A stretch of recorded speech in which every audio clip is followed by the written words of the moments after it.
Vikran adalah pilot cerdas yang sudah mendapatkan banyak penghargaan. Selain cerdas, Vikran juga dikenal mempunyai pendirian yang teguh.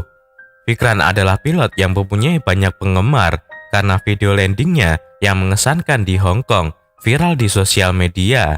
Sejak saat itu, Vikram dianggap sebagai pahlawan. Vikran mempunyai keluarga kecil yang bahagia. Vikran adalah sosok suami yang setia dan sangat menyayangi putrinya. Vikran selalu menyempatkan waktu untuk berkomunikasi dengan mereka.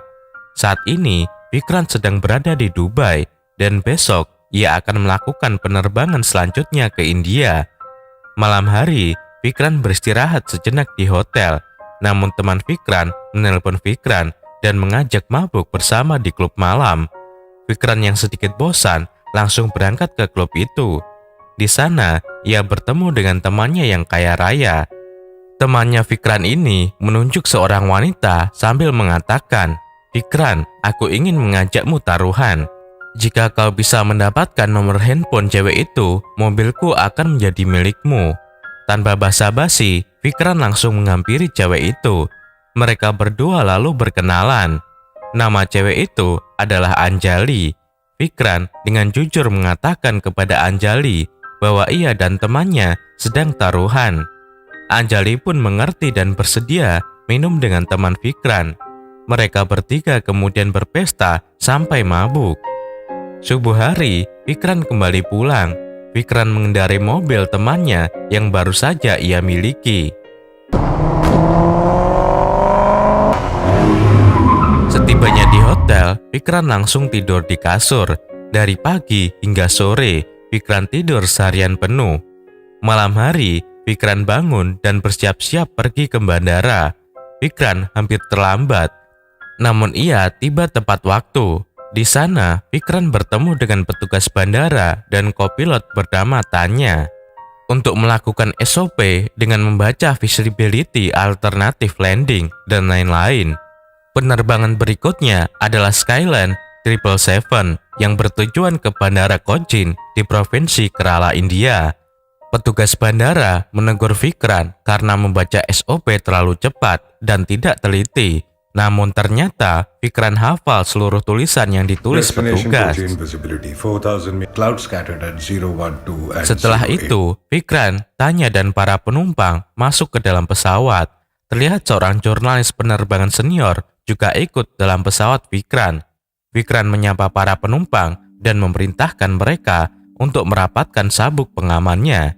Terlihat salah satu penumpang seorang ibu yang tua, renta bernama Tana, menderita sakit asma. Anak Tana terus mensupport sang ibu agar bersabar karena beberapa jam lagi mereka akan tiba di India. Setelah semuanya siap, pesawat Vikran melakukan take off. Setelah berhasil melakukan take off, Vikran dan Tanya mengobrol santai. Vikran mengatakan ia sangat merindukan keluarganya yang berada di Cochin. Setelah mengobrol, Vikran tidur sejenak.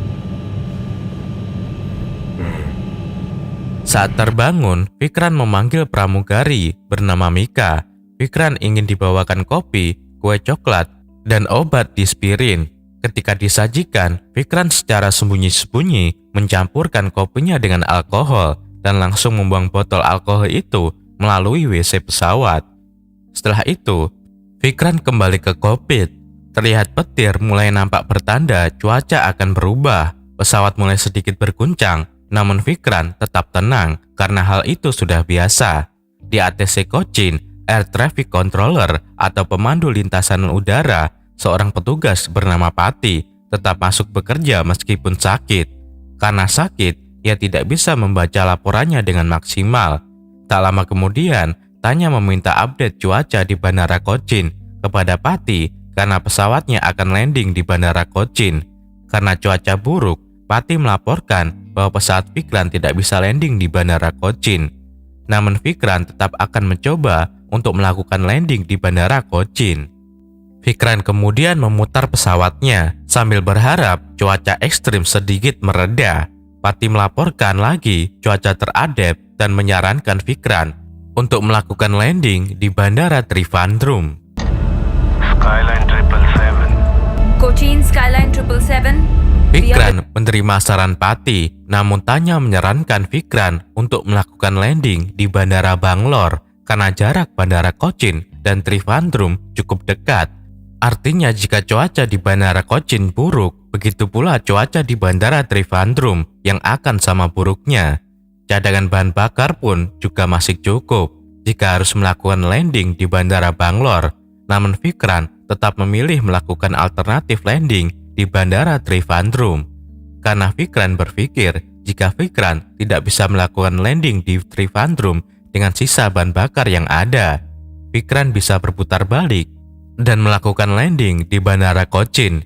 Tanya lalu menghubungi petugas ATC di Trivandrum karena pesawatnya akan melakukan landing di Trivandrum. Namun panggilan Tanya belum tersambung ke ATC Trivandrum. Terlihat petugas ATC Trivandrum baru saja memutuskan untuk melarang semua pesawat melakukan landing di Trivandrum karena cuaca buruk. Dengan cepat, petugas ATC Trivandrum langsung melaporkan hal ini kepada Patty. Saat Patty akan memberitahu larangan landing di Trivandrum kepada Tanya, kertas laporan itu justru dipegang Patty dan dibawa ke kamar mandi karena Patty mengalami batuk-batuk. Akibatnya, Fikran dan Tanya tidak tahu ada larangan landing di Trivandrum. Di sisi lain, keluarga para penumpang di Bandara Cochin terus menunggu dengan resah karena jadwal landing dipindahkan ke Bandara Trivandrum. Fikran mengumumkan kepada para penumpang bahwa pesawat mereka akan melakukan landing di Trivandrum karena cuaca buruk. Hal itu membuat beberapa penumpang kecewa. Jurnalis penerbangan senior mengatakan kepada penumpang di sebelahnya, seharusnya Fikran melakukan landing di Bangalore. Omongan jurnalis itu didengar penumpang lain dan menyulut konflik. Beberapa penumpang berdiri dan melayangkan protes kepada Fikran. Terlihat Tana semakin kambuh asmanya. Mendengar keributan para penumpang, Fikran mendatangi para penumpang dan mencoba menenangkan mereka. Fikran juga berjanji kepada Tana ia akan melakukan landing dengan selamat. Tana percaya sepenuhnya kepada Fikran. Tana menilai Fikran adalah pilot yang berintegrasi tinggi. Petugas ATC di Trivandrum kaget melihat layar ada pesawat yang muncul di radar mereka. Padahal mereka sudah melapor kepada ATC Cochin untuk melarang pesawat manapun melakukan landing di Trivandrum. Mereka langsung memberitahu Tanya dan Fikran bahwa pesawat mereka tidak bisa melakukan landing di Trivandrum. Fikran emosi karena Fikran dan Tanya tidak menerima informasi pelarangan itu. Karena semua sudah terlambat, Fikran tetap melakukan landing di Trivandrum. Tanya menangis dan mulai putus asa. Namun Fikran berusaha menenangkan Tanya. Para penumpang mulai panik karena mereka merasakan goncangan yang cukup keras. Terlihat pesawat Fikran berada dalam posisi miring ketika landing di Trivandrum. Banyak penumpang yang ketakutan merasakan goncangan itu. Karena pesawat tidak kunjung stabil, Fikran melakukan take off dan putar balik untuk melakukan landing yang kedua. Petugas ATC hanya melongo melihat hal itu. Tanya tidak berhenti menangis. Fikran menenangkan Tanya dan tetap berusaha tenang. Karena nyawa 150 penumpang ada di tangannya, petugas ATC Trivandrum menyarankan Fikran landing di landasan pacu atau jalur 16. Tetapi Fikran justru memilih jalur 34. Petugas ATC menganggap Fikran salah perhitungan karena jalur 34 tekanan anginnya dari arah depan, yang mana itu sangat berbahaya. Fikran lalu mengumumkan Mayday atau keadaan darurat. Para penumpang diperintahkan bersiap. Para penumpang semakin kepanikan. Petugas ATC Trivandrum langsung memanggil mobil ambulans untuk segera datang. Dengan cepat, mobil ambulans datang di jalur 34. Fikran bersiap-siap melakukan landing, namun Fikran justru melepas sabuk pengamannya dan mengeluarkan udut sambil menutup mata. Melihat hal itu, Tanya semakin pasrah dirinya akan mati. Fikran langsung menurunkan ketinggian pesawat secara drastis. Para petugas ATC menunggu dengan penuh kecemasan ketika Fikran melakukan landing.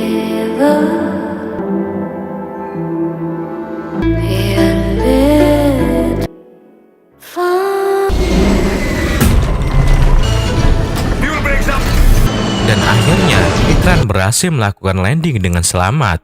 Petugas ATC meloncat kegirangan melihat hal itu. Padahal beberapa senti lagi, pesawat Fikran bisa saja terjatuh ke jurang. Fikran lalu menghampiri para penumpang. Mereka semua menyambut Fikran dengan bertepuk tangan. Tana tersenyum bahagia melihat Fikran menepati janjinya.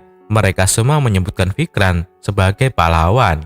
Mobil ambulans langsung membantu para penumpang turun dari pesawat. Setibanya di bandara, Fikran dan Tanya ditahan sementara waktu oleh Dinas Perhubungan untuk diinterogasi mengenai pendaratan darurat itu. Dinas Perhubungan bertanya kepada Fikran, "Pak Fikran, mata Anda terlihat lelah sekali. Apakah Anda minum alkohol atau kurang tidur sebelum penerbangan?" Fikran menjawab, "Saya tidak minum alkohol dan saya tidur cukup sebelum penerbangan." Tanya terlihat sangat gugup ketika diinterogasi Dinas Perhubungan karena hal itu merupakan pertama kalinya baginya. Aircraft Accident Investigation Bureau atau yang biasa disingkat AAIB langsung melakukan penelusuran ke dalam pesawat Skyline 777. Di sampah dekat kokpit, mereka juga menemukan botol minuman alkohol, gelas kopi, dan obat dispirin yang diduga kuat diminum oleh Fikran. Dinas Perhubungan memberi tahu Fikran bahwa Tana meninggal dunia karena serangan jantung ketika dalam perjalanan menuju ke rumah sakit. Fikran sangat terpukul dengan berita itu. Ketua Asosiasi Pilot bernama Yusuf mendatangi Fikran dan memberikan support moral. Fikran lalu dicek kesehatannya oleh seorang dokter menggunakan alat tiup. Hasilnya Fikran terbukti mabuk. Namun saat Yusuf mengecek alat itu dan ternyata alat itu rusak dan tidak bisa memberikan hasil yang akurat. Seusai diperiksa, Fikran berjalan keluar bandara. Tiba-tiba Fikran ditelepon anak Tana. Anak Tana mengatakan, "Pak Fikran, orang-orang yang menyebutmu sebagai pahlawan, namun aku menyebutmu sebagai pembunuh ibuku." Fikran semakin sedih mendengar hal itu. Fikran lalu masuk ke dalam mobil dan kembali pulang tanpa memberikan pernyataan apapun kepada wartawan yang menyebutnya sebagai pahlawan. Setibanya di rumah, Fikran disambut sang istri dan memeluk putrinya. Sore hari, istri Fikran menemani Fikran yang sedang merenung di teras rumahnya. Fikran masih merasa bersalah atas kematian Tana, namun sang istri berusaha menenangkan hati Fikran. Dinas Perhubungan melaporkan hasil kesehatan dan wawancara Fikran dan Tanya kepada Direktur AAIB yang bernama Narayan. Narayan memanggil kepala ATC Trivandrum dan langsung menegurnya dengan keras. Narayan mengatakan ada 3 hal yang harus dilakukan seorang setelah melakukan kesalahan. Pertama, mengakui kesalahan. Kedua, belajar dari kesalahan. Dan ketiga, jangan pernah mengulangi kesalahan lagi. Kemudian Narayan dan Dinas Perhubungan mendengarkan rekaman pembicaraan Fikran dan Tanya ketika di pesawat. Di rekaman itu, Narayan mendengar saran Tanya kepada Fikran untuk mendarat di Bangalore. Namun ditolak oleh Fikran. Narayan yakin Fikran pasti melakukan kesalahan. Narayan lalu mengirimi surat panggilan sidang untuk Fikran dan Tanya. Narayan menelepon Fikran dan mengatakan, "Pak Fikran, persiapkan dirimu karena sebentar lagi kau akan menghadapi masalah besar." Mendengar ancaman Narayan, Fikran sedikit takut. Namun Fikran akan berusaha menghadapi Narayan. Di sisi lain, owner Skyline bernama Suri dan pengacaranya bernama Radhika sedang berdiskusi masalah ini. Suri terlihat tenang dengan pemberitaan media yang menyebutkan Fikran sebagai pahlawan. Hal itu akan menaikkan profit perusahaan Skyline. Namun Suri juga ketakutan dengan Narayan yang akan menyedang Fikran. Karena Narayan tidak pernah kalah dalam persidangan. Suri sangat membenci Narayan. Narayan langsung melakukan investigasi. Narayan menggunakan helikopter mendatangi jalur 34. Narayan sangat detail terhadap hal-hal kecil. Karena itulah, Narayan sangat ditakuti di dunia penerbangan. Narayan lalu memanggil Pati dan kepala ATC Cochin. Narayan tahu bahwa semua ini adalah kesalahan Pati. Narayan memarahi Pati dengan keras, namun Narayan ingin fokus mengadili Fikran terlebih dahulu. Suri bertemu temannya yang juga merupakan owner penerbangan lain. Suri meminta tolong kepada temannya untuk menyingkirkan Narayan dalam kasus ini, karena teman Suri itu merupakan keponakan dari Menteri Perhubungan. Teman Suri mau membantu, namun Suri harus bersedia melakukan merger dengan perusahaannya. Suri menolak dengan penuh kesombongan. Beberapa media televisi mulai menyudutkan Vikran karena jurnalis penerbangan senior yang menjadi penumpang dalam perdebatan Vikran menyalahkan Vikran karena tidak mendarat di Bandara Bangalore. Besok pagi, Vikran, Tanya, Suri, Mika dan semua pihak terkait mendatangi pengadilan khusus penerbangan. Dan pertarungan pun dimulai. Narayan maju ke depan dan mulai menginterogasi Vikran. Narayan mengatakan, "Pak Vikran, dari rekaman pembicaraanmu di pesawat, terbukti Anda sangat merindukan rumah. Karena anak Anda akan berulang tahun. Asal Anda tahu Pak Vikran, tahun 2010 di Mangalore, seorang pilot gagal mendarat dengan baik dan menewaskan 158 penumpang. Aku mendatangi TKP dan melihat ratusan mayat tergeletak. Sejak saat itu, aku tidak pernah bisa tidur dengan nyenyak. Penyebab tragedi itu karena sang pilot mengalami homesickness atau rindu dengan rumah yang membuatnya salah perhitungan." Vikran membalas dengan menyebutkan laporan SOP sebelum penerbangan dengan sangat detail. Para juri dan semua di ruang sidang terkagum dengan ingatan Vikran. Vikran ingin menunjukkan bahwa dirinya tidak salah perhitungan. Narayan marah atas sikap Vikran yang dianggap sok pintar. Why don't you sit on this chair? Kemudian Narayan menunjukkan bukti botol minuman alkohol ke hadapan Vikran. Vikran pun bingung dan terdiam membisu. Narayan juga menunjukkan hasil pemeriksaan dokter yang menggunakan alat tiup bahwa Vikran terbukti mabuk. Namun Vikran membantah karena alat itu dinyatakan rusak. Narayan lalu menantang Vikran untuk melakukan tes poligraf. Radhika menghimbau Vikran agar menolaknya. Namun Vikran menerima tantangan Narayan. Suri dan Radhika jengkel sekali terhadap Vikran.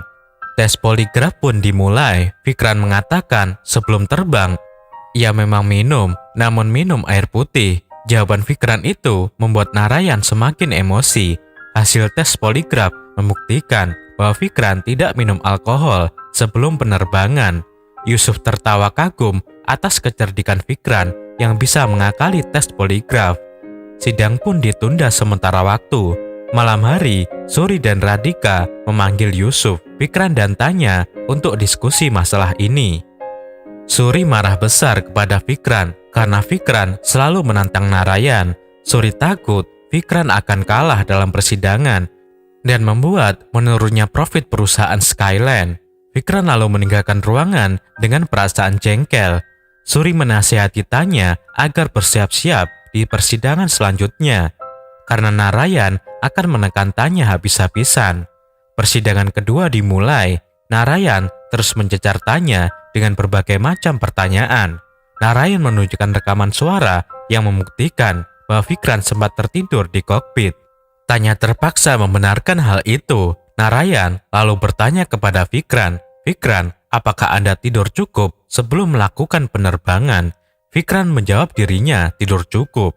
Namun tiba-tiba Narayan memanggil Anjali masuk ke ruangan sidang. Sontak, Vikran kaget melihat Anjali, wanita yang ia kenal di klub malam. Vikran kaget mengapa Narayan bisa mengenal Anjali. Narayan benar-benar sangat detail dalam menangani kasusnya. Anjali mengatakan, "Pak Narayan, malam itu saya minum bersama Vikran sampai subuh."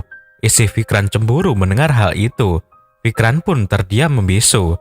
Narayan mengatakan, "Pak Vikran, pernyataan Anjali ini membuktikan bahwa Anda tidak tidur cukup sebelum terbang." Vikran membalas Pak Narayan, "Saya tidur cukup sebelum terbang, dan saya minum alkohol 15 jam sebelum terbang. Dalam peraturan penerbangan, seorang pilot tidak boleh minum alkohol 12 jam sebelum terbang.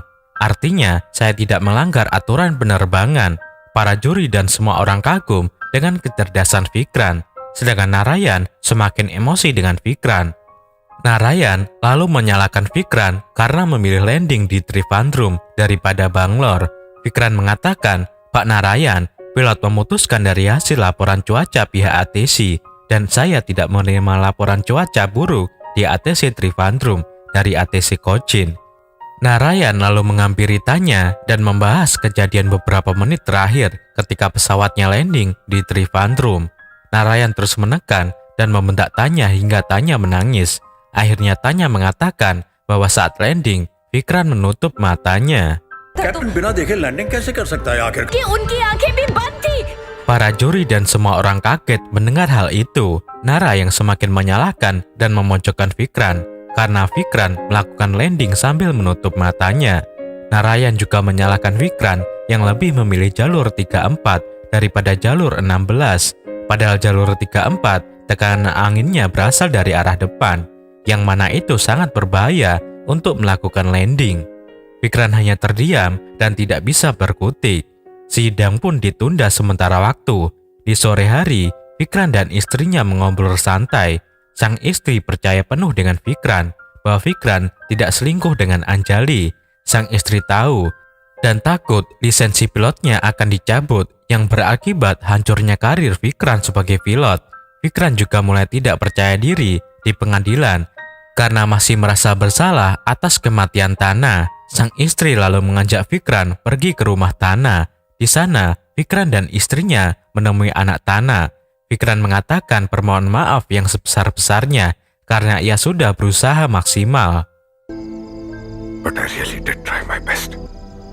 Besok pagi, persidangan terakhir dimulai. Narayan dan Vikran mengutarakan closing argumen mereka masing-masing.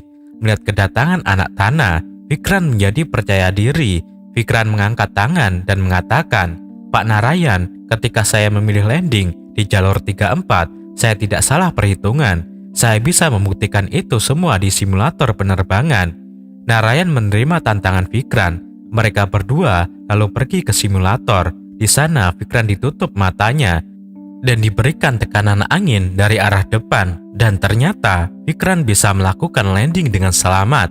Narayan pun terkagum dengan keahlian Vikran sebagai pilot. Setelah simulasi, Vikran dan Narayan kembali ke ruang sidang. Setelah mempertimbangkan semuanya, Narayan dan para juri memutuskan untuk memecat Pati sebagai petugas ATC karena lalai dalam pekerjaan. Vikran dan Tanya hanya disuspend selama 3 bulan. Vikran dan Tanya lega mendengar keputusan itu. Para juri menginstruksikan Dinas Perhubungan untuk melakukan investigasi lanjutan kepada perusahaan Skyline. Suri ketakutan akan hal itu. Ketika keluar ruang sidang, Mika mendatangi Vikran sambil menangis dan mengatakan bahwa Vikran, saya minta maaf karena sayalah yang minum alkohol dan membuang botol itu di sampah dekat kokpit. Vikran baru tahu ternyata Mika lah yang minum alkohol itu karena botol alkohol yang diminum Vikran sudah Vikran buang melalui toilet. Vikran tidak marah dan memaafkan Mika. Vikran lalu mendatangi Narayan dan mengatakan, "Pak Narayan, mengapa Bapak hanya mensuspendku 3 bulan? Aku kira Bapak cabut lisensiku." Narayan menjawab, "Vikran, setelah kau membuktikan di ruangan simulator, aku sadar kau adalah pilot yang berbakat. Selama 40 tahun karirku, aku belum pernah melihat pilot seperti Anda. Masyarakat membutuhkan pilot seperti Anda." 3 bulan kemudian, Vikran kembali bekerja. Karir Vikran sebagai pilot terus beranjak naik, dan Vikran semakin dikenal banyak orang, dan film pun berakhir. Klik jempol ke atas jika kalian suka dengan video seperti ini, dan berikan komentar positif kalian. Saya Rizal, sampai jumpa di video RCL Stories selanjutnya.